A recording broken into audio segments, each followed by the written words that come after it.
It's all going to zero against Bitcoin. It's going up forever.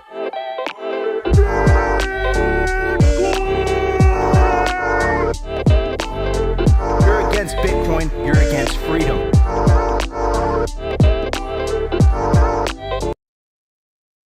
Clear view of where Bitcoin is going over the next 5 years is take a look at the last 5. Right? The last 5, Bitcoin has been an outsider in the finance business, but coming closer and closer and closer. Right now, there's an ETF just starting to go a little bit mainstream, maybe a toe in the water of mainstream, but banks still can't clear it. Banks still can't transact in it. Banks still can't custodian it. Banks still won't transact in it, and they won't finance it yet. I think people misunderstand traditional financial service companies. They want to transact in Bitcoin. They want new asset classes to transact in. That's just a good thing, but they need the regulator to say it's okay. Right now, today, right? If a bank were to hold your Bitcoin, they would have to set aside their own money equal to that amount in sort of like in a jail. I mean, you'd say, well, that's crazy. The answer is, that's why they don't hold it. But if you let them hold it, if the regulatory environment was good, you will see all the traditional financial service companies, the big banks, the big brokerage companies, they're all going to go headfirst into Bitcoin pond. That's what's going to happen, and it's coming. It's a slow, steady process, but eventually there's going to be a CFTC chair who says, you know what, Bitcoin is a financial asset, and we're going to treat it as such. And when that happens, you're going to see Bitcoin move in a very, very strong, positive direction. So that's why I'm a fan of Bitcoin. It's going to go much higher. It always bounces around like any other financial asset, but ultimately over the next 5 years, as it gets invited into this party, up we go. Yeah, welcome to Simply Bitcoin Live, your number one source for the peaceful Bitcoin revolution. Corporate news, culture, matic warfare. We will be your guide through the separation of money and state, starting with the cold opening strong. Howard Lupnick, I hope I pronounced that correctly, the chairman and CEO of Cantor Fitzgerald. Cantor Fitzgerald is one of the world's largest global financial firms. They offer services like trading, investment banking, and real estate. Let's just say they've been around for a very long time. And when you have someone of that caliber in the traditional financial world talking about that, about Bitcoin, I think it tells you where this is going. And of course, connect the dots with what Larry Fink is saying as well. I think it's just a matter of time before you start to see this tremendous amount of institutional adoption in regards to Bitcoin. Now, I think we can all agree that's positive for the price, but from a revolutionary standpoint, which we focus on this show, the revolution is self-custody. The revolution is buying spot Bitcoin, put into self-custody. If enough individuals all around the world do it, we win. There's nothing they could do about it. Like, we effectuate change. But from a price perspective, yeah, I mean, the fact that you have Howard Lupnick saying that, the CEO and chairman of Cantor Fitzgerald, literally telling you he's bullish about the future of Bitcoin, I think speaks volumes. And of course, you have Larry Fink in this camp as well, but he also identified the problem, which is the regulatory issue. And this is why the current election in the United States, specifically the one upcoming, is going to be so consequential, at least from a regulatory environment here in the United States for the Bitcoin industry. And of course, the election that's coming up is Donald Trump versus Kamala Harris. Kamala Harris hasn't vocally come out against the industry, but if you take a look at her actions, for example, the bill that would ban central bank digital currencies was essentially split along party lines. The Republicans made it part of their official party platform that they would support the right to self-custody, the right to mine, all of that stuff. The Democrats didn't mention digital assets in their party platform, but I heard rumblings the other day coming out of Coinbase specifically that apparently the Harris campaign and the Biden administration are playing ball. And of course, you have videos of Senate Majority Leader Chuck Schumer saying that, you know, he would be positive towards he would take a more positive stance towards the industry. But let's see what happens overall. I think this is incredibly bullish. I think this is Bitcoin's incentives playing out in real time.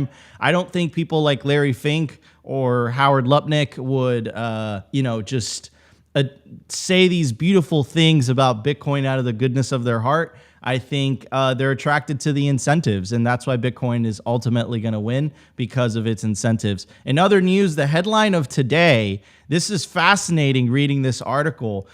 Breaking news, the FBI reports that North Korean hackers have been trying to essentially hack into the Bitcoin ETFs and steal the coins, which I find absolutely hysterical. Not because of the whole stealing thing, but like, yes, you did create one of the largest honeypots in the history of the world. Like 8 out of 9 Bitcoin ETFs are all custodying their Bitcoin with Coinbase, and including a lot of the public companies too. Like they're not custodying their Bitcoin. They're relying on Coinbase to do the custody for them. So yeah, it creates this giant honeypot. What do you expect? Like, do you expect hackers and malicious actors to just say, okay, you know what? Let's just not try to break into this thing. So I find that a little bit funny, not surprising at the same time. We're going to dive into the details. And I think it also emphasizes and highlights the importance of individuals taking self-custody and also entities as well. 8 out of the 9 ETFs don't self-custody their Bitcoin, but Fidelity does, right? And I believe it was Square, it was Block that released, like they open sourced how to custody Bitcoin on an institutional level. So it's not that it can't be done. It's that these institutions have chosen not to. And of course, that creates a honeypot, not only for hackers, but potentially even governments down the line. And that's just like common sense. I mean, at least it is for us Bitcoiners. Maybe we've spent maybe too much time down the rabbit hole. But anyways, it's going to be a great show. We also have a very special guest for today, and I'm going to totally butcher his name pronunciation. We have Michel from CEO of Bit Refill. Thank you so much for joining us, bro. Co-founder. Sergey's the CEO. I'm the CBDO. But potato. Did I pronounce it correctly? Did I butcher it? No, you didn't butcher it. It's Michel Gustafsson. So it's a Swedish European little mixture. I got it right. Woo! Oh man. Oh, Americans, man. It's always Michael or Mitchell normally, so it's fine. But when he joined the stream initially, I totally just said, "Hey, Michael, how you doing?" And but on live, I got it right, which this is what's important. Anyways, I do want to bring up my co-host, Optimus Fields. He's semi-optimistic today. He's smirking. What is that smirk coming from? Did Opti go on a date with Christine Lagarde last night? What is going on? No, it was Janet Yellen. But yeah, everything's good, man. Everything's good. Doing it for the people. Yeah, I do this for the culture. This is not about me here. I am the sacrificial lamb here. Everything's great, man. Life's wonderful. I actually ran out of coffee this morning, guys, so I had to run to the store and get coffee. But I got a delicious butter croissant this morning, and I'm feeling pretty good about it. So I am pretty happy, Nico. I'm pretty happy. Though, as much as I love seeing Howie Lutnick, say some bullish things about Bitcoin, I don't know. My Mark Goodwin radar is going off, and my tinfoil hats are coming on here. But that's for another discussion.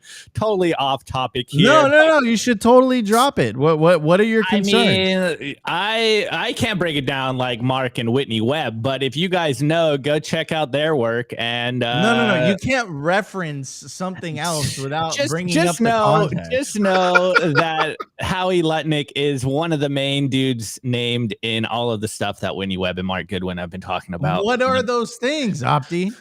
The Bitcoin dollar system, the Bitcoin dollar and the potential co-opting of Bitcoin. So, things that I always say here on the show. Everyone always asks me, is everything good for Bitcoin? And as much as I do believe almost everything is good for Bitcoin, I also think it is very important to keep our heads on a swivel. And Mark Goodwin and Whitney Webb are on the front lines of that. So I'm not going to butcher their literally like textbooks about this, and there are 20 hours of content on the internet. I can't just distill this in 1 minute, but just know that there's some concerns there, and you should go check out their work. Anyways, off topic, Nico. We're gonna, let's plug Michel a little bit. So we're gonna be talking about Bitrefo today. The origins of it, the literal impact of it in the total Bitcoin and crypto markets, and why you as a user will probably want to be using Bitrefo. So we got a great show, man. Jam-packed show, Nico. So I'm geeked, man. I'm geeked on some coffee and some butter croissants this morning. I'm doing great. It's full of we're full of content for you guys today. Opti's had a butter croissant, I'm sure served up to him hot and fresh by Janet Yellen when Opti was waking up in the morning with a glass of OJ. There's a good comment in here, but this is a friendly show. Shouts out the BTC believer in the chat. But anyways, I do want to give a shout out to Michel. You told us that Bitfrill is turning 10. That's insane. Yeah. I mean, I don't think you guys understand.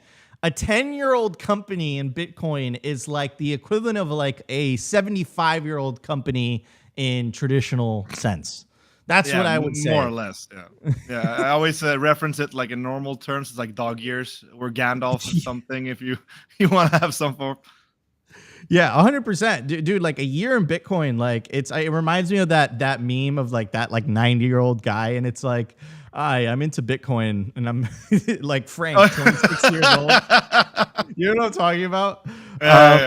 Yeah. I mean, dude, that's crazy. But good for you guys. Congrats. That must mean you guys have an amazing team and an amazing product. I'm excited to talk about during the culture segment. Of course, guys, we got an amazing show lined up for you guys today. But before we jump into it, I do want to give a very special shout out to our lead sponsor. And of course, I'm talking about Bitcoin Well.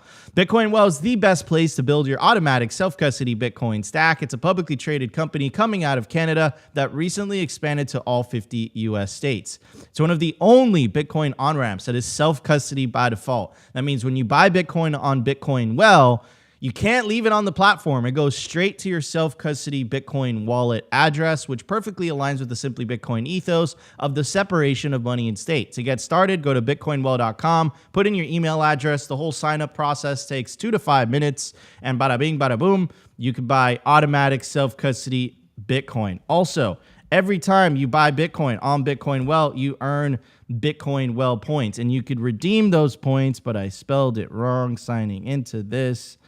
Let me try that one more time, and we're doing it live. And you could redeem those points towards the Bitcoin Wishing Well contest. So we're gonna do one for you guys right now, live on air. And you toss a coin into the Bitcoin Wishing Well for an opportunity to win up to 1 million Satoshis. On Monday's show, the QR code put 21,000 Satoshis again. The first person who scanned the QR code with your Lightning wallet has won 21,000 Satoshis. Again, every time you buy Bitcoin on Bitcoin Well, you earn Bitcoin Well points, and you could redeem those points towards the Bitcoin Wishing Well contest. And if you use promo code SimplyBTC, you get 3 tosses into the Bitcoin Wishing Well absolutely free. All right, everybody, let's hit the numbers. Lots to talk about. Bitcoin numbers. But usually when you buy a hardware wallet, it comes with a piece of paper, and it's labeled 1 through 12 or 1 through 24, and you're meant to write down your seed words on that piece of paper. But that's not how generational wealth lasts, and that's exactly why I want to talk about our sponsor, Stamp Seed. Instead of writing it down, your seed words on a piece of paper, literally stamp it, proof of work. Stamp it into a titanium plate. That's exactly what the Stamp Seed is. Titanium seed phrase storage. It's fireproof. It's waterproof. Your dog's probably not going to want to eat a piece of titanium, which is why you want to literally stamp each letter into a plate of titanium, and the Stamp Seed is exactly for you if you want to do that. I highly recommend it. This is how your Bitcoin lasts generations. This is why it's called generational wealth. And it's not going to be generational wealth if you write it down on a piece of paper. It's not good. You think that piece of paper is going to last 100 years or 1,000 years? No, it's going to be terrible. Do you want to keep the relationship with your grandchildren? You do, right? Which is why you want to stamp your seed, your generational wealth onto titanium. Get yourself a stamp seed kit today. Head over to stampseed.com. Use promo code SIMPLY to get 15% off anything on the website. At the time of recording, the Bitcoin price is $58,440. Sats per dollar, 1,711. Block height, 859,858. Blocks to halving, 190,142. Halving estimate March 23rd, 2028. Total Lightning Network capacity, 4,945 BTC. Capacity value, 289 million. Realized monetary inflation, 1.4%. Market capitalization, 1.15 trillion. Bitcoin versus gold market cap, 6.7%.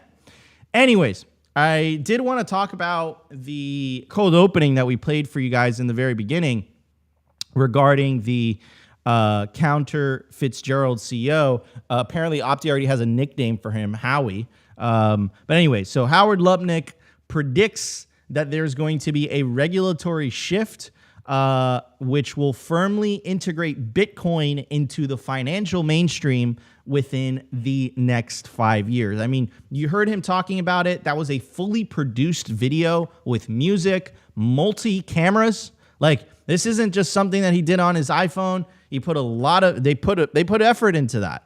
And I think they're trying to send a very strong message in regards to how Cantor Fitzgerald views Bitcoin. And of course, Larry Fink has been sending that same message throughout the year. So I think in the next 5 years or so, you're really going to see the next evolution in Bitcoin's history. I think you're going to see Bitcoin being adopted as a mainstream traditional financial asset, which it's not. I think for most Bitcoiners, I don't think we see it that way. But I think that, you know, if you're these banks or these financial institutions, it's irresistible. You can't resist Bitcoin's incentives. Like, you're seeing what Michael Saylor's doing with the Bitcoin strategy that MicroStrategy has adopted, and how he's literally outperformed everyone, including NVIDIA. And everyone's probably looking and they're like, okay, maybe that's not such a bad idea. Maybe I should go look over at that thing. So I think that's what, you know, Howard Lupnick is predicting. And I think that is what he's predicting. I know that there's been pictures of him meeting with the Bitcoin president, President Nayib Bukele of El Salvador. So yeah, man, I think this is pretty crazy. And also pay attention to when the flak is heaviest over the target. I remember back when the anti-Bitcoin Senator Cynthia Lummis was very upset when Fidelity, one of the companies that are offering the ETF, was planning to allow Bitcoin investments for the whole 401k thing. And Elizabeth Warren came out and she said, no, we can't do that. That's going to hurt everyone. That's very dangerous. It's dangerous to democracy. It's dangerous to society, et cetera, et cetera, et cetera. And also, I remember the bill that Biden vetoed, which was SAB 121. And essentially what it is it says the U.S. House of Representatives recently failed to overturn President Joe Biden's veto on a bill that would have allowed banks to custody Bitcoin and crypto assets. The legislative action revolves around the SEC Staff Accounting Bulletin 121, imposing stringent accounting requirements on banks holding Bitcoin and crypto assets. So I think this is what Mr. Lupnick was talking about in terms of the regulatory environment. I mean, you don't only see it from the Biden admin, you also see it from Elizabeth Warren as well. There's obviously some regulatory hostility. This should not come as a surprise to any single one of you guys that have been tuning into Simply Bitcoin for the last year or so. Operation Choke Point 2.0, the proposed 30% Bitcoin mining tax, the attack on self-custody, the denial of Caitlin Long's Custodia, the denial of a federal banking charter for Caitlin Long's Custodia Bank coming out of Wyoming. So many things that have come out that have just showed by action that the current administration is not exactly very friendly towards the industry, which is why we've been making the case on Simply Bitcoin for quite a while now that this upcoming election will have consequences for the regulatory environment, at least for the next 4 years, for the Bitcoin and crypto industry in the United States, right? So I don't think that this has ever happened before. We've never had a Bitcoin election. Bitcoin was like playing in the shadows. I would even make the argument that it was attacked by both political parties and by both administrations. But I think now that a mainstream, which is the key here, a mainstream political party has taken an official stance and a positive stance towards the industry, I think that if that party wins in November, I think it would be pretty good from a regulatory perspective here in the United States. You don't want more Lightning wallets and more Bitcoin companies leaving the US and going to friendlier jurisdictions, at least if you're in the US. If you're overseas, that's, I guess, good for you. And then that's where the Bitcoin game theory comes into place, because even if even if Harris wins and it's a continuation of Biden's policies, that's where Bitcoin's game theory comes in. You have other friendlier jurisdictions like El Salvador, like Dubai, like Singapore, and I'm sure you'll have other jurisdictions competing for the business of Bitcoiners and Bitcoin holders and Bitcoin business owners. So yeah, I mean, I think this is positive overall, and that's a pretty crazy video coming from someone of that caliber who is that influential in the traditional financial world, for him to say those things about Bitcoin and what he believes is going to be the future of Bitcoin in the next 5 years or so. So I want to get Opti's thoughts, and then we'll pass it on to Michel. Yeah, I mean, I think we've seen this play out for a long time. Saylor's been on this vein for, I don't know, at least all of this year and part of last year, that the traditional financial world and traditional financial institutional managers, they are all looking at Bitcoin, but they just have to go through so many regulatory hurdles to actually get Bitcoin, either hold it themselves on their balance sheet, or even until the ETF, invest into Bitcoin as an industry. And I think this is kind of where we are. We constantly tell you guys on the show that the traditional financial world, or the big institutions, they don't just drop on a dime and switch everything up. There's a lot of due diligence that they have to do to get exposure to Bitcoin, but now those hurdles are kind of melting away right now. And of course, as a Bitcoiner, whenever we hear Bitcoin needs more regulatory clarity, we kind of get that cringe and the ick, because we're just let us do our thing, and Bitcoin is going to perform well. And the more yellow tape or red tape you put around Bitcoin, the harder it is going to be for normal individuals to invest in Bitcoin. And it's really not that hard on an individual level to invest in Bitcoin. Just buy it on an exchange or peer-to-peer and take it into self-custody. But on a corporate and institutional level, there is a lot of red tape that they have to go through to get exposure into Bitcoin. And this is why we're probably seeing such a delay from these institutional managers to get into Bitcoin. But this is all going away pretty soon.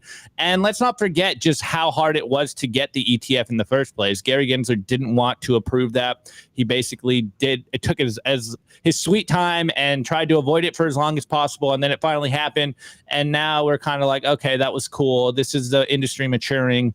But now you're seeing that there is a lot of interest in Bitcoin, and everyone wants to get some Bitcoin some way, somehow. They all want some exposure to Bitcoin, especially when you're seeing Michael Saylor and MicroStrategy just absolutely outperform everyone.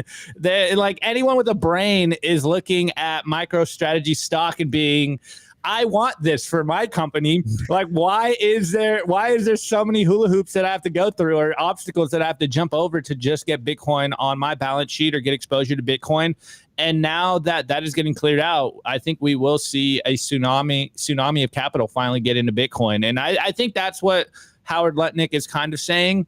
Obviously, as a paranoid Bitcoiner, tinfoil hat Bitcoiner, anytime I hear someone say we need more regulation for the industry, I just think we have enough already. Just let the free market do its thing. But hey, I think it's something you always say, Nico, on the show, that the traditional I would say the standard status quo of the fiat world is incompatible with Bitcoin, and you're seeing them try to figure out ways to get exposure into Bitcoin. And I think that's what we're seeing right here. 100%. Anyways, guys, if you guys are enjoying the show, roughly the 1,000 of you guys watching live between YouTube, Rumble, and X, make sure to smash that like button. I think on YouTube, I only saw 75 likes. We gotta pump those numbers up. Help us break 100 likes within the first 30 minutes of the show. Anyways, I want to pass it on to Michel. Michel, what's your take on this, specifically from someone that has been in the industry for a decade? Back then, I don't think there was even any good hardware wallet solutions. Like, there was none of this was built. It was like the beginning of everything. Everything was so new. There was like the paper wallets. Like, could you ever have imagined the industry coming this far? And are you excited for Bitcoin essentially growing up?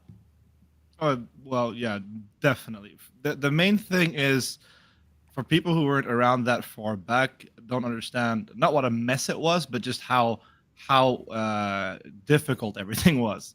I'm still shit at everything when it comes to Bitcoin, right? But back then, being shit and not just dev heavy or tech savvy would make you lose everything you had in a second. So for me, when you talk about like regulatory clarity, which, like you said, it's the ick word for our community, but it's something that's needed in the sense where I look through the glasses of running a business in this space. You can tread on mines that you didn't know were there and blow up your entire company, not because the product wasn't good or you didn't have users or customers, just because there was no clarity around how to operate in that sense. We've done a thing with our company since day one where we're incorporated in Sweden. We fall under the European Union and all that stuff. There are so many more what's it called, countries and geos we could incorporate in that would make a lot of things way easier.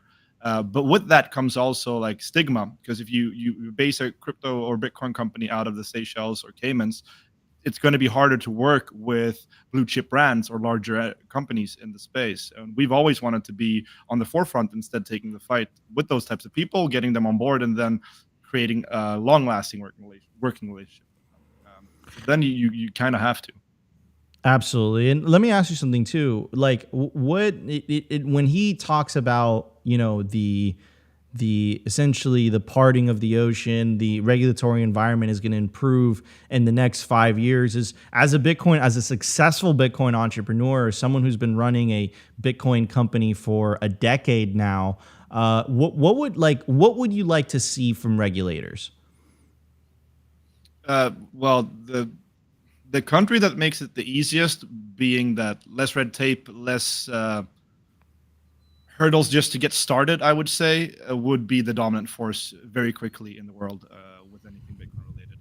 You don't need to worry about what happens once you're reaching unicorn status or above with these companies, because then you have your own in-house lawyers, you have your own departments of finance, you have outside counsel, you have all the things where you could actually both fight and discuss whatever might go wrong. But let's say the smaller entrepreneurs who have usually the better ideas, for them not to have a degree in law to be able to start the business would be fantastic. That's probably the main concern. And I gotta say, like, I've never been more bullish than I am right now, and that says a lot, because I've been bullish and not been wrong, but been burned many times. But the way everything is shaping up now, the volume in the market, the participants in the market, and very big household names and banks and institutions are not only moving in, but they're kind of fighting for space, I feel like, which is really cool. I didn't think that would happen that at this pace and this quickly 10 years ago. And do you feel like the best years in Bitcoin's history have passed us, or do you think they're still to come?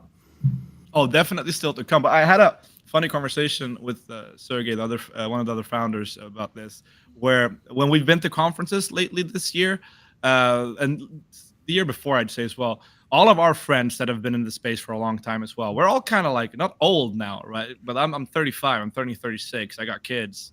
We started in this space like when I was 20-something, still idiot, but even more of an idiot, right? So a lot of the things that needed to be done the last 10 years to move this space here by all the people that's poured blood, sweat, and tears into it. You need like the young revolutionary type people to do that. Like now we're still trying to fight our fight, but we're also like older. We're a big company. We try to like use our influence and weight in good ways where we see fit. But I'm waiting on like the next wave of the 20, 25-year-olds with fucking amazing ideas and things to do, to not only show up and push forward, and not just to gain monetary value, but because they have something worth building. You know what I mean? Gotcha. Yeah, man. It's oh man, that I'm excited too. And you see these too. Like I'm coming from the media perspective and like from the media side of the industry, and just seeing, you know, the younger guys just coming up with the type of content that they're innovating and the type of content that they're creating is like it's nuts. It's gnarly, you know, and you love to see that. So yeah, I agree. I think we need more revolutionaries, more people that are, you know, they really want to change the world for the better. And I think Bitcoin is the perfect tool for them to really do that, because I think like even, you know, not to bring up Elon, but I'm going to anyways, like, you know, they came up with the idea of PayPal, which the original vision of PayPal was essentially so that everyone around the world could have money using the internet. But the reason that it wasn't able to take off is because it was eventually captured from a regulatory perspective. What happened when Facebook tried to launch their own cryptocurrency, same thing. But with Bitcoin, because it's a protocol, because it's decentralized, you can build on top of it and you don't run those risks. Would it be safe to say that, Michel? There's no company to sue. There's no founder to jail. There's nobody to attack in that same sense. So it wouldn't have worked otherwise. Yeah, I absolutely agree. Anyways, guys, we have a hell of a show lined up for you, so stay tuned.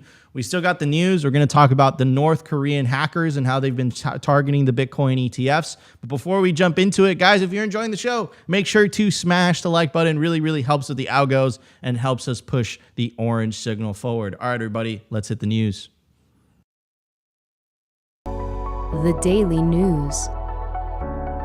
I want to give a shout out to our sponsor, Foundation Devices. It's self-custody done right. They built a premium grade hardware wallet called Passport right here in the US. It's fully open source and verifiable. It's the most intuitive Bitcoin wallet designed with a UX reminiscent of a simple feature phone. So you will know how to navigate it and use it the moment you pick it up. Get your Bitcoin off exchanges and into your own hands in just a few minutes. Experience the peace of mind that comes with taking ownership of your own keys. After a massive sellout during Bitcoin Miami 2023, the Passport is back in stock at foundationdevices.com. Bitcoin only, open source verifiable, completely air-gapped security model, gorgeous design craft, premium grade materials. If you're thinking about getting your Bitcoin off exchanges, this is the one for you. Check out the Passport link in the show notes below to learn more. All right, everybody. I made it incredibly easy for you guys. Scan the QR code on your screen. It will take you directly to the Foundation Devices website, where you can use promo code SIMPLY to get a discount. Remember, not your keys, not your cheese. You want to take self-custody of your Bitcoin. Of course, we recommend the open source Bitcoin only hardware wallet Passport by Foundation Devices. Promo code SIMPLY. Anyways, I do kind of want to show this because I find it quite interesting. No one is ready for the biggest hack in history. And this guy's just kind of like pointing to all these companies and institutions. It's BlackRock, it's Grayscale, it's ARK, it's Bitwise, it's Van Elk, it's everyone. It's MicroStrategy, it's Tesla, it's SpaceX, it's Hut 8, it's CleanSpark, it's Bitfarms, it's Coinbase. It's like all these things. And they're all under Coinbase management. Coinbase holds 2.2 million Bitcoin on behalf of other parties. So, I mean, like, that is if you were to look up the definition of a honeypot in a dictionary, there wouldn't even be an explanation. There would just be this picture. And they would just expect you to put the pieces together yourself. Because of how incredibly obvious this is. But anyways, I've heard from a reliable source that Brian Armstrong actually, what he does for cold storage is on his nightstand, he has a ledger and he just keeps everyone's Bitcoin on that ledger in his nightstand. That's what I've heard. And he doesn't stamp his seed into titanium. He writes down the seed words for each individual company. So it's organized, right? You know, he'll write BlackRock for the BlackRock one, and those will be the seed words. You know, and he'll also rely on the hardware wallets to create the entropy. Like, he won't do it himself. But that is extremely secure, and I trust it. But no, I'm just kidding. That's a terrible that's joke. sarcasm, guys. That's sarcasm. That's sarcasm. It's a terrible joke. I'm a new dad. It's a dad joke. But anyways, let's get into like why I'm making these types of jokes in the first place. So obviously, a tremendous amount of centralization. Truth be told, Coinbase is known for their security of the assets that they're holding under management. They use Faraday cages. They use these very sophisticated methods. So, but still, right? Like like even with all the sophistication, all the technology, I'm sure that they've developed like very innovative ways to keep massive amounts of Bitcoin in a very secure fashion, utilizing multi-sig, et cetera, still not your keys, not your coins. You're still trusting on a third party, right? Where you don't have to do that. You could trust yourself. And there's two examples of companies that have done this, whether it's Jack Dorsey's Block or whether it's Fidelity. So it is possible. But it looks like the vast majority of either ETFs or publicly traded companies they would rather rely on Coinbase for their custody. Anyways, so moving on. So this is the article today. I want to talk about it, especially with the panel that we have today. The headline is written by our boy Nick Hoffman, head of news at Bitcoin Magazine, and the headline article is FBI warns of North Korean hackers targeting U.S. Bitcoin and crypto ETFs. It goes on to say, today the FBI issued an alert warning that North Korean hackers are targeting U.S. crypto ETFs in a bid to steal digital assets. The hackers are using advanced social engineering techniques to breach the security of companies associated with these financial products, the FBI stated. Could you imagine that, like, Brian Armstrong's Twitter inbox? Instead of him getting like hey, if you send me 1 Bitcoin, I'll send you 2. It's probably like, hey, if you send me 1,000 Bitcoin, I'll send you 100,000 Bitcoin. Like, his Twitter DM inbox must be nuts. It must be gnarly. Anyways, it goes on to say, here's the official FBI statement. It says North Korea aggressively targeting crypto industry with well-disguised social engineering attacks. The North Korea is conducting highly tailored and difficult to detect social engineering campaigns against employees of decentralized finance, cryptocurrency, and similar businesses to deploy malware and steal company cryptocurrency.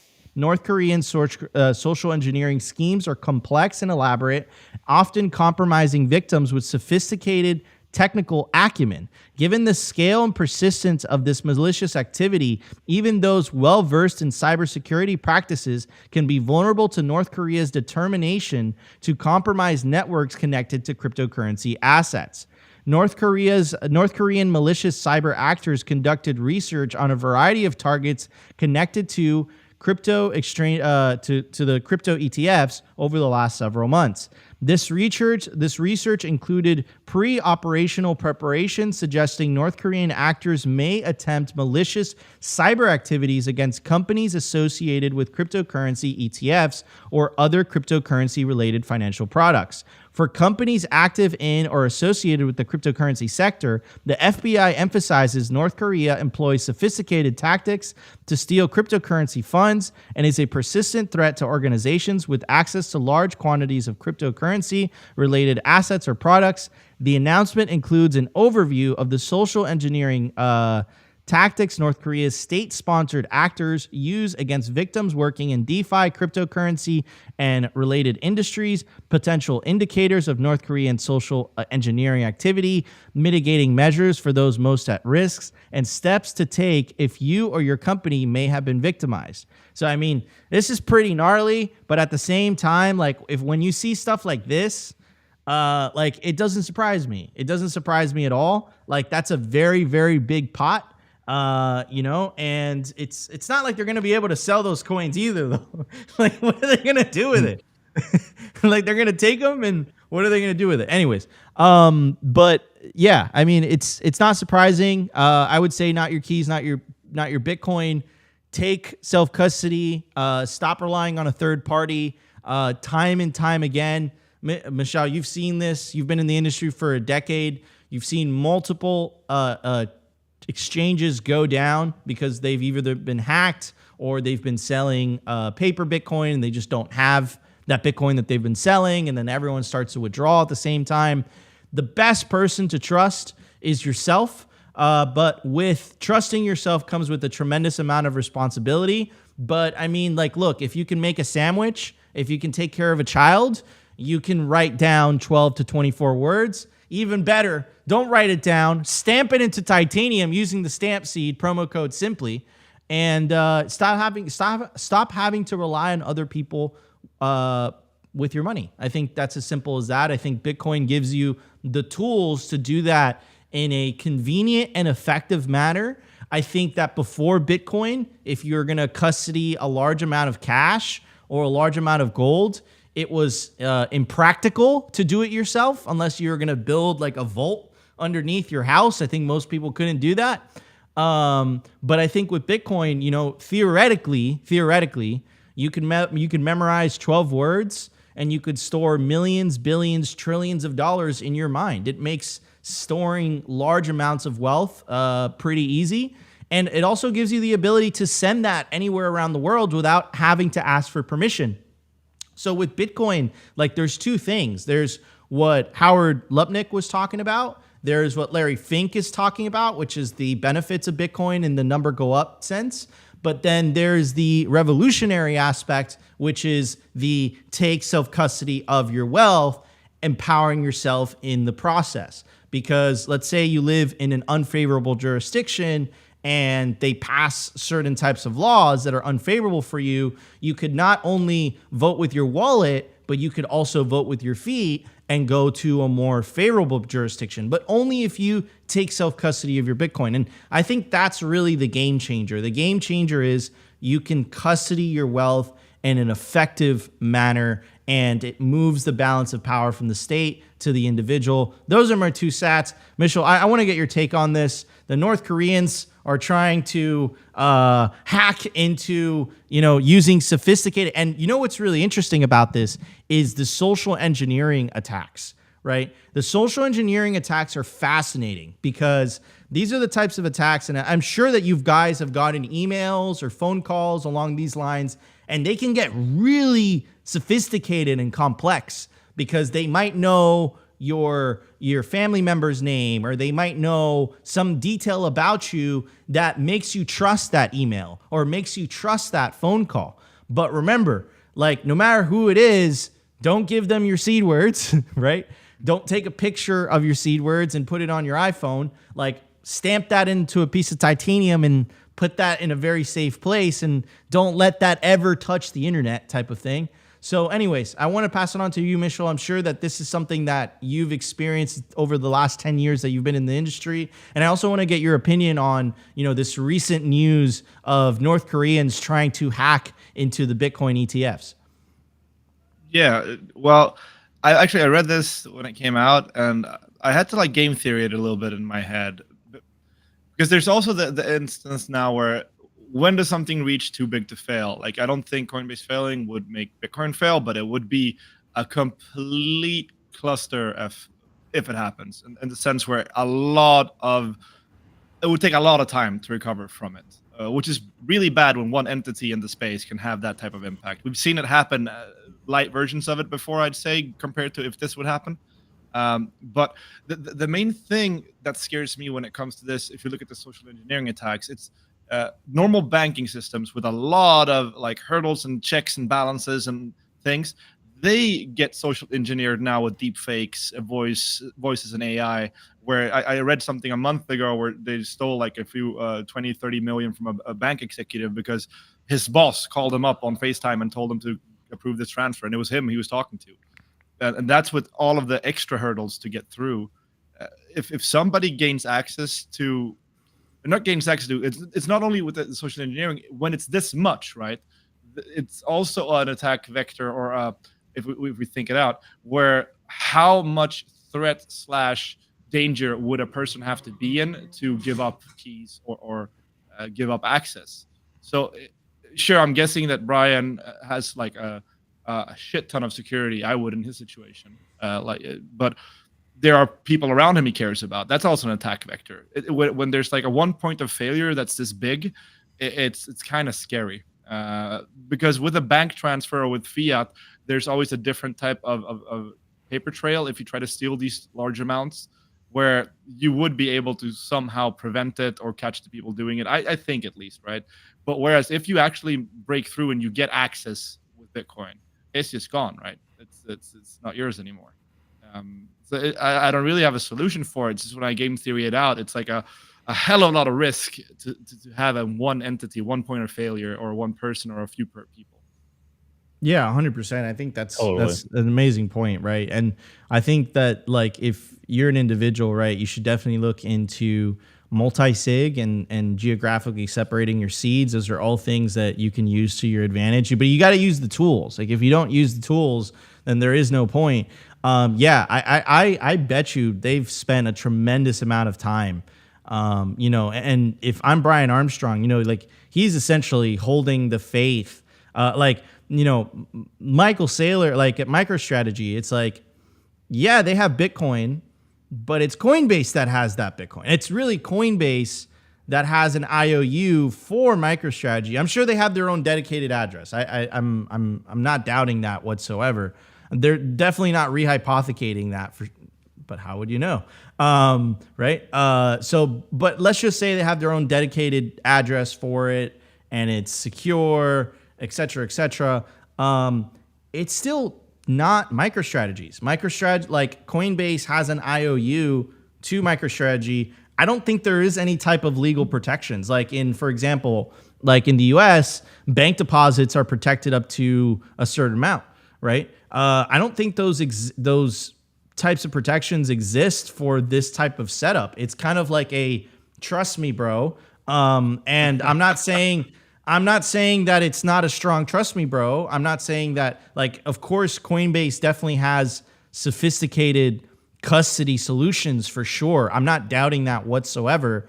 But still, it's what Michel says, like, why would you want to put so much trust in the hands of such few people? 2 million coins is a lot of coins. Like, that's a lot of Bitcoin. Can you imagine if that just went whoop? And it was like the North Korea. I don't know what they would do with it either. Like, what would they do with Everybody gets that? a cow. Everybody gets a cow. Like, what would they just send everybody like massive wealth redistribution? Like, just send everyone a Bitcoin. And then what would happen there from a legal perspective? Like, it would be such a shit show, in my opinion. Anyways, Opti, what's your take on all this, bro?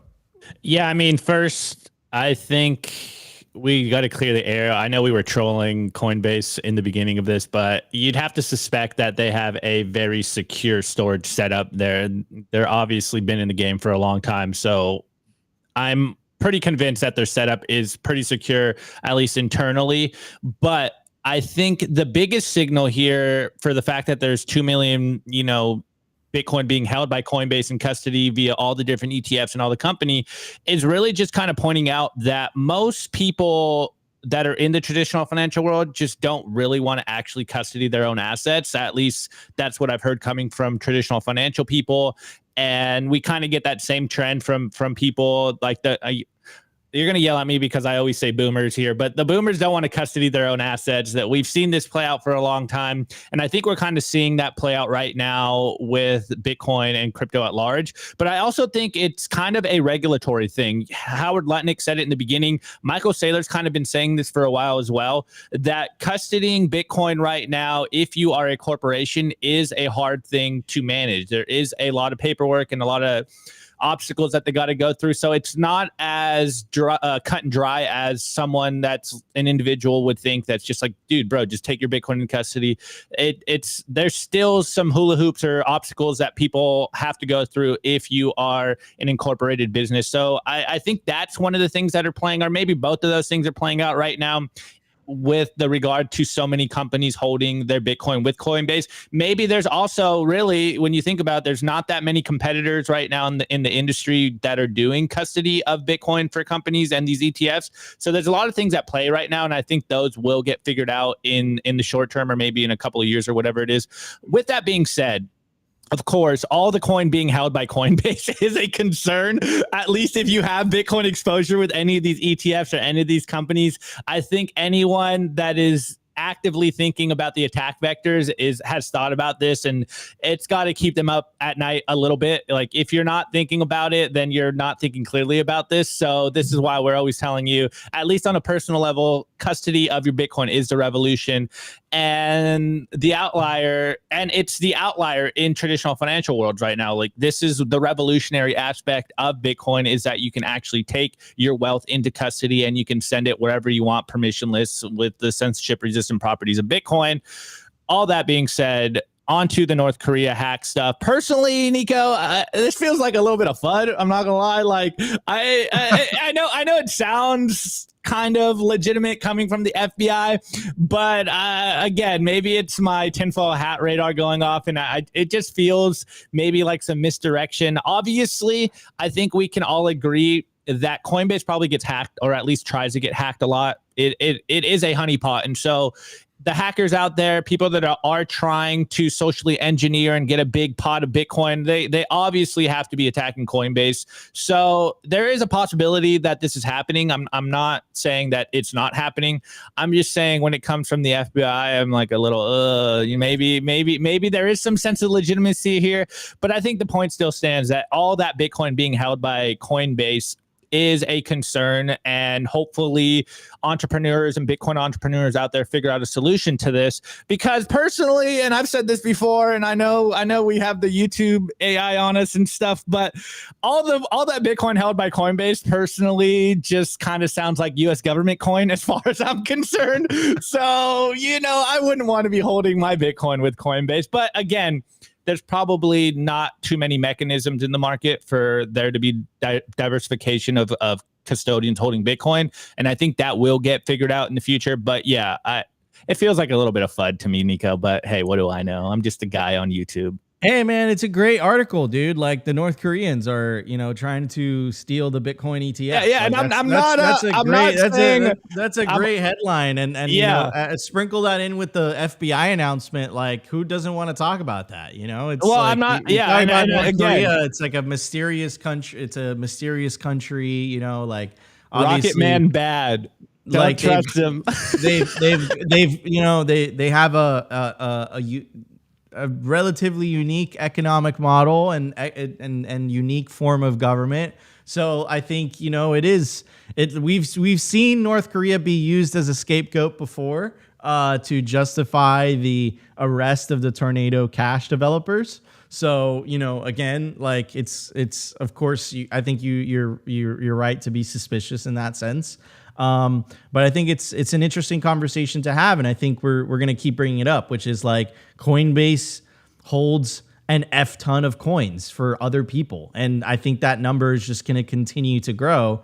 And if it just becomes like this model of, people at like very wealthy older people or, institutions basically saying like, all right, we own Bitcoin, and they just have it in Coinbase custody, it doesn't really change things. Like, what really is going to change the world are individuals all around the world taking self-custody of their own keys and their own wealth.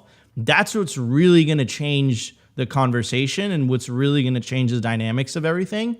If it's just, let me just trust this, Coinbase, or let me just trust this third party with my coins, I think it's just going to be a continuation of what we see today, the existing system. That's my sats on the whole thing. Well, But anyways, trolling guys, a little bit, Nico. Hold on, trolling What? a little bit here. I think the real question is: would Coinbase be too big to fail?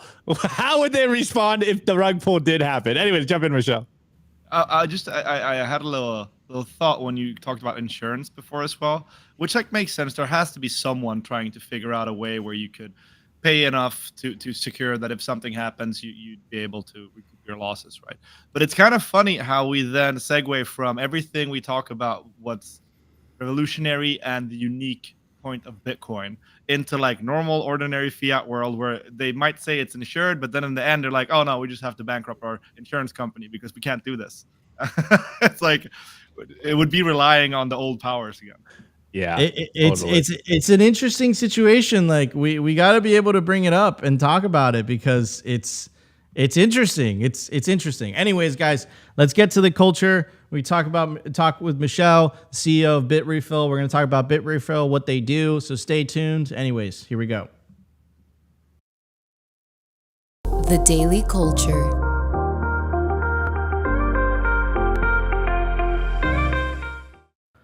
All right, everybody. I do want to give a shout out to our sponsor, the Orange Pill app. Stack friends who stack sats. The Orange Pill app is the Bitcoin social layer. It's a great resource when you're traveling or you're going to a new city for a conference and you know any Bitcoiners around you. You pull up the Orange Pill app and it will literally allow you to connect with them. You could send them a DM directly. It's also the #1 resource for Bitcoin only events. So let's say you travel to a city for a conference, you stay at the city for a week, but the conference is only 2 days. What are you going to do all those other days? That's what the Orange Pill app is for. It's also one of the best ways to reach me directly. So if you want to contact me, DM me through the Orange Pill app, and every week or so, I make sure to go through every single one of the messages. So download Orange Pill app today, scan the QR code, or check the link in the video description. Anyways, I'm excited about today's episode. Me and Michel were actually on a panel at the Bitcoin conference in Nashville. I forget the name of the panel at this. What was the name? Do you remember the name of the panel? Something Bitcoin, right? Oh, should you spend your Bitcoin economy? Should you spend your Bitcoin? It was a great panel. I really enjoyed it. But I didn't know Michel before, and then we were talking, and he's like, "Dude, I'm CEO of BitRefill." I'm like, "Oh, I think I know that," and I'm like, "I do Simply Bitcoin," and then he's like, "I think I know that too." So I gotta correct you. I'm CBDO. I'm the co-founder, but Sergey's co-founder. gonna give me so much shit if I don't correct this. He's gonna. So I gotta. Co-founder, got he's it. A much more beautiful man. Okay, well, co-founder of BitRefill. I apologize for mixing up the titles. And I hope I didn't get you in trouble. Which Nico is known to do. Anyways, Nico's bumbling on his words. You got him flattered over here. Michel, I think a good place to start here before we really talk about what BitRefill offers on your website. I would love to talk about the fact that this is your 10-year anniversary. And what was the origin of the idea for BitRefill? Like, what was the need that you saw in the market, and this is why you guys created BitRefill in the first place? It's kind of not a shitty origin story, but it's not. It doesn't really have one of those oh my god moments. It's Sergey and me, the one of the other founders and the CEO. He's probably the smartest dude I know, and we've been involved in 3 companies together, 2 before BitRefill. And he's a fantastic man, but a very cynical man in the sense where not a lot of things impress him, and most of the things he looks at, he thinks is bullshit. So he came to me, I think it's like 13 or something. He said, I found this thing. It's kind of cool, which in Sergey talk is like, this is the most amazing thing I've ever seen in my life. And it was like Bitcoin, and he shared the white paper with me. I read through it, and I felt the same, but for different reasons than him, because he's way more tech heavy. But I completely saw the possibilities and the what it could be if anything goes the way we were hoping.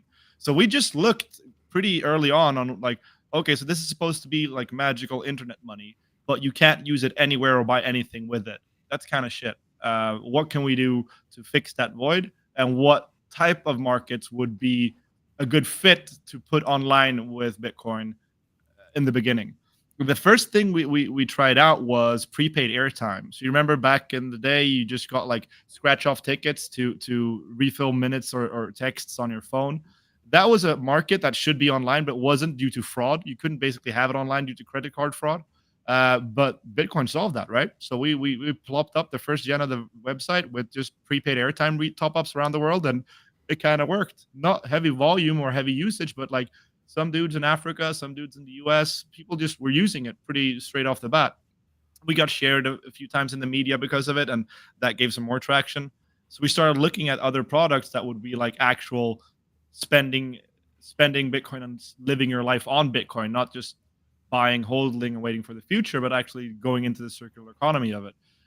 So we started partnering up with brands and aggregators and anybody we could find that would work with us back in 16-ish in the normal gift card space.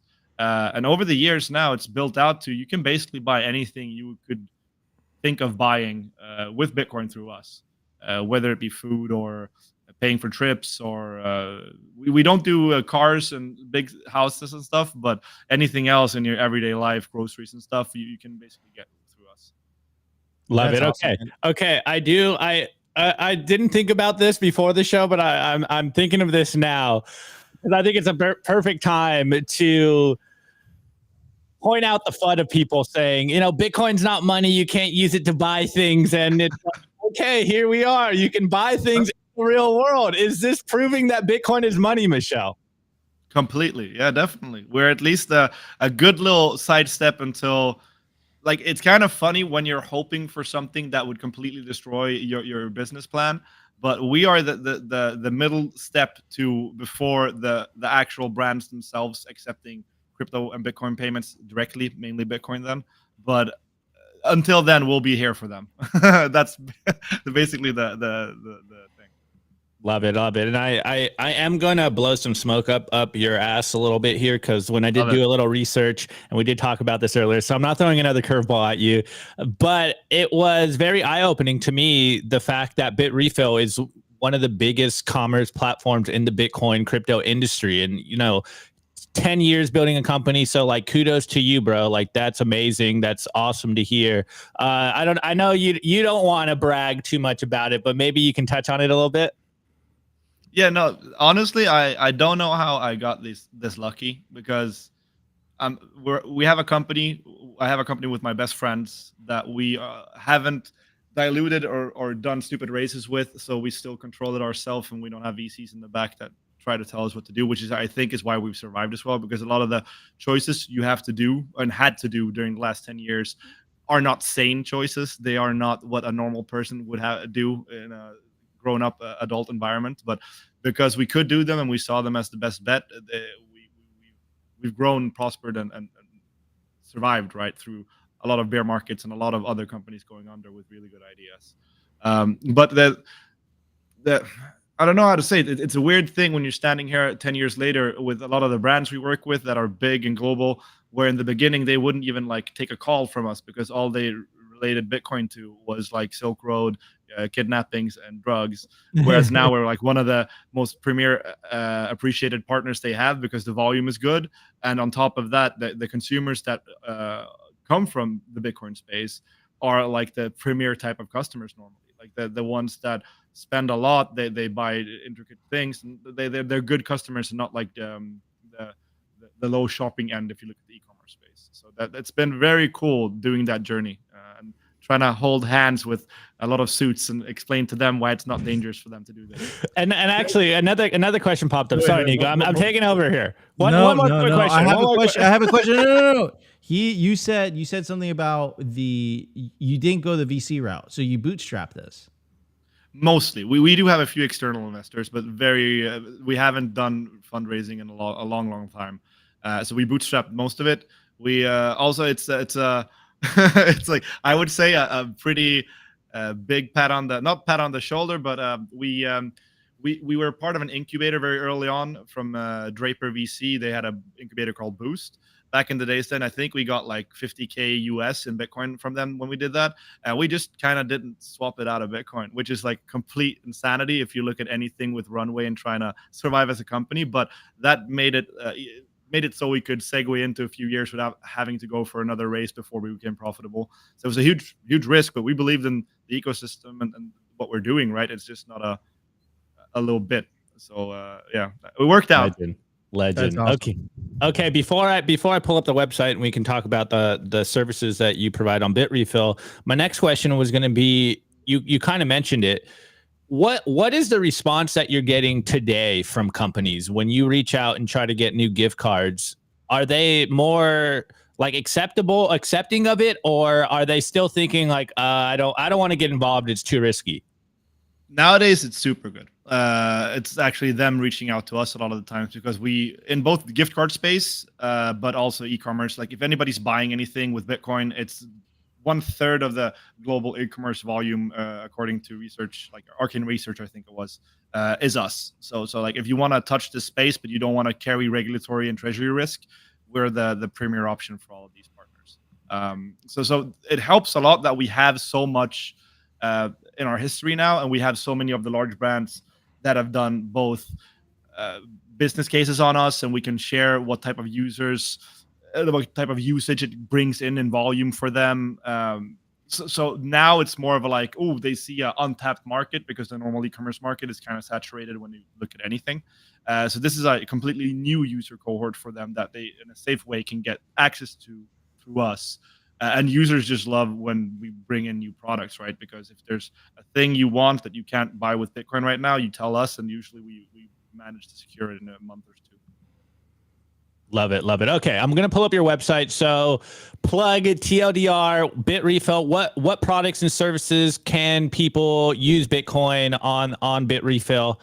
And then I do have one more question that it'll be a more spicy topic that I think you'll answer great. But I'm gonna scroll through the website. What can they buy on BitRefill with Bitcoin?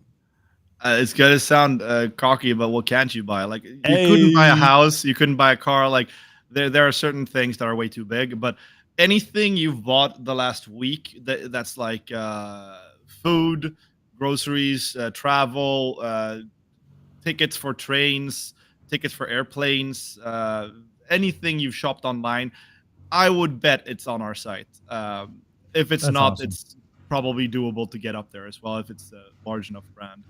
I have a question. I have a question for you, Michel. So, what happens? Like, for example, I fill up the Uber one with $500, right? And let's say I use $497. What happens with the difference? So it depends on, because when it's an Uber, for instance, you would just deposit it into your Uber account, so you would have it as credits there. Yeah. I think Uber is also one of the ones we work very closely with them, so it's even deep linked. So when you buy the 500, you're paying 500, so there's no spread in forex and weird shit happening. It's just straight up. And when you click the link, it just, if you're on your phone, for instance, it opens the Uber app, it's redeemed on your account, and then you have $500 there to spend whenever you want. If it's a gift card, that's instead, like, let's say you bought $100 of a gift card that you redeem when you're buying something. And let's say there's like $20 left. Well, then you still have those $20 on that code that you can use for another purchase. And if it's not enough money, then you can just like get more and combine them, or add a dirty fiat card to pay the rest. It's up to you. Oh, but you can essentially you could do the difference, right? So like if there's like 69 cents left on a card, you're like, all right, I want to put 69 cents on this card, and then the rest I'll pay with fiat. Okay, interesting. This is fascinating All stuff, right, and I think Nico, this makes the life of people that want to live on a Bitcoin standard. I mean, it makes it possible using this. So I find that really interesting. Opti? Yeah, and I actually have a similar question because I do have a lot of prepaid Visa gift cards on my phone. Do you know a way to remove them? The same question as Nico. Like I don't even know how many Visa gift cards I have on my phone right now connected to Apple Pay that I have like $2 or $3 left in there. Is there a way to, I don't know, transfer that $3, or do you know anything like? Maybe I'll talk to you off screen because that's like an actual real life issue that I have here with my Visa cards. Honestly, I think the problem you might run into, depending on where you've bought them, is that different companies use different processors, which are the people who are usually the ones holding the hands with the Visa cards. So you can't really combine them unless they're from the same actual entity in the back, I think, at least. I haven't really looked at it that deeply. But I think it's the closer you get to zero, the better for you, I guess. Yeah, 100%. I'm maybe this is brainstorming of a new product. I can send you my Visa card and I can get points. bundle. Yeah, like send yeah, exactly, and you can figure it out. Okay, but I'll talk to you off air because I don't want to derail the show on this. But okay, the spicy question that I'm hearing everyone in the chat say it right now, which is, why would I spend my Bitcoin when I should be hodling my Bitcoin? So this is actually a passion piece for me, right? Because being around as long as we have, we do a lot of customer both outreach. We talk to users at conferences. Like we've managed to build this service out as well as we have by actually talking to a lot of the people that we think use our service or that does use our service. One problem we ran into in the beginning that was so annoying is we listened a lot to Twitter with people commenting on things that they thought we were doing wrong or doing poorly, or we should change how we do. So we started, of course, adapting to what people were giving us feedback on that we were doing wrong. But nothing happened. No volume happened. No more purchasing happened because of it. It wasn't until we stopped listening to that and started catering to the people who were actually using the site that it skyrocketed in a different way. Because there are so many in our space, and it's not bad. You need believers in that sense to have Bitcoin become what it has become, right? But so many in the space that they never use it. They've never done a transaction, or if they have, it's a peer-to-peer with a friend to show how cool it is. But they've never tried using it in real life. They've never spent money spent Bitcoin to get things they wanted or even needed in a situation where they might have been stuck otherwise, and Bitcoin could have saved them. They haven't. So I hold no ill grudge versus the non-spenders, but if you want this to become the dominant currency of the world, then it needs to be a circular economy. You don't only acquire it and hold it then and save in it. You also earn it possibly by doing different types of tasks and jobs. You also spend it for the normal things you want. I think a lot of people have this future where you won't have to spend your Bitcoin because it's going to be worth so much. But let's say in that final future where all fiat currencies collapse and it's only Bitcoin left, well, then you'll have to spend it for the things you want, but everything's going to be denominated in sats. But you won't have any experience with doing it because you've never done it. I think it's a really good thing to at least a few times a month spend some Bitcoin instead of your normal credit card and fiat card. Another thing, it's easier. Going through us with gift cards and everything else, it's, I would say, quicker than when you just use a normal credit card or other transactional means, because you click on what you want and how much you want it, it's instantly redeemed and you're done. There's not a lot of dates, and you don't have to share your credit card number and have it be scraped from a site or anything else. It's safer and it's quicker if you want to go the boring route. But if you want to go the idealistic route, it's more come on, man, you're in this space for a reason. If you're believing, use it. Yeah, I mean, dude, you spend your. I've spent Bitcoin. I you just do it. It's that's kind of the whole point. I think Lightning has made it the experience that much better. Of course, on chain is still good for Nico. You're in the void. Yeah, my camera overheated. Yeah, you're so mysterious Lightning when you're in the dark. All right, hey guys, it's me, Nico. But no, so I would say that yeah, I mean, I think you should spend Bitcoin. I think I think that you should, obviously don't spend your entire stack, but it is money after all. When I went up to Calgary with BTC Sessions, and he put together a SAT market, for circular economies and all that stuff, I loaded up a Lightning wallet with $300, and I made sure to go through each and every single vendor and pay them in sats, because that's the whole point. You want it to get to that point. So I would say spend your Bitcoin, do it responsibly, don't go nuts. I've seen horror stories of people say that they spend $1,000, they spend $1,000 Bitcoin buying an apartment. So I've heard horror stories like that. Don't do that. I think that if you do it responsibly, and if you do want to buy a house, or if you do want to buy something for your family and or whatever, and it's a small portion of your stack, I think that's totally okay. I'm totally I don't come from that extremist perspective either. But maybe it's because I've been in the space for 8 years. Maybe I'm a little bit biased. In the beginning, I didn't spend any Bitcoin for at least a cycle. I didn't spend any Bitcoin, but after a while, you should spend Bitcoin, in my opinion. Yeah, I feel like there's a few services now as well. Not even us, like I'm shilling friendship companies now, but where if you really are that gung ho on never touching your stack, fine.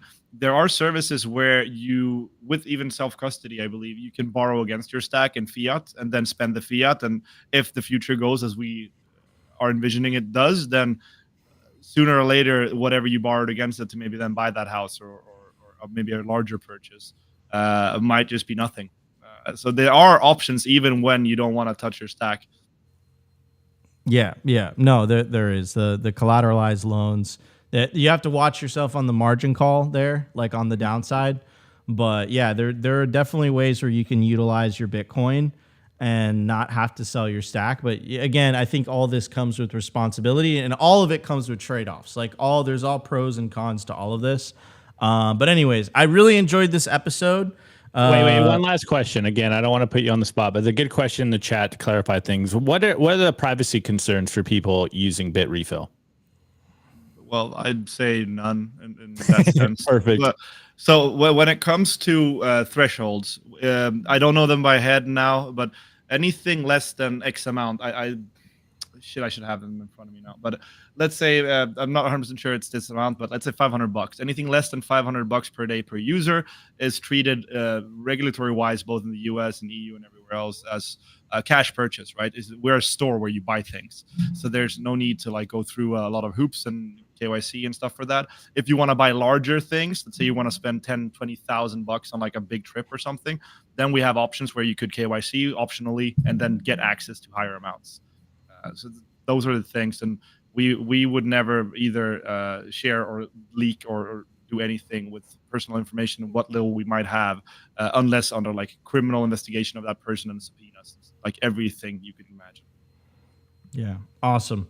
All right, man. Well, Michel, thank you so much for coming on to Simply Bitcoin Live. Today is September 4th, 2024. Hope you guys enjoyed the episode. Make sure to smash the like button. Consider subscribing if you feel like we provided you value. Of course, I'm your host, Nico. It's my co-host, Opti. And of course, our guest for today is Michel. He is the Chief Business Development Officer of Bitrefill. I got it right that time. Booyakasha. Completely right. Boom. We're honored for him to have us join us. Go check out bitrefill.com today, guys. For our audio listeners, it's spelled BITREFILL.com. All right, everybody. Love you all. We'll see you tomorrow for a brand new episode of Simply Bitcoin Live.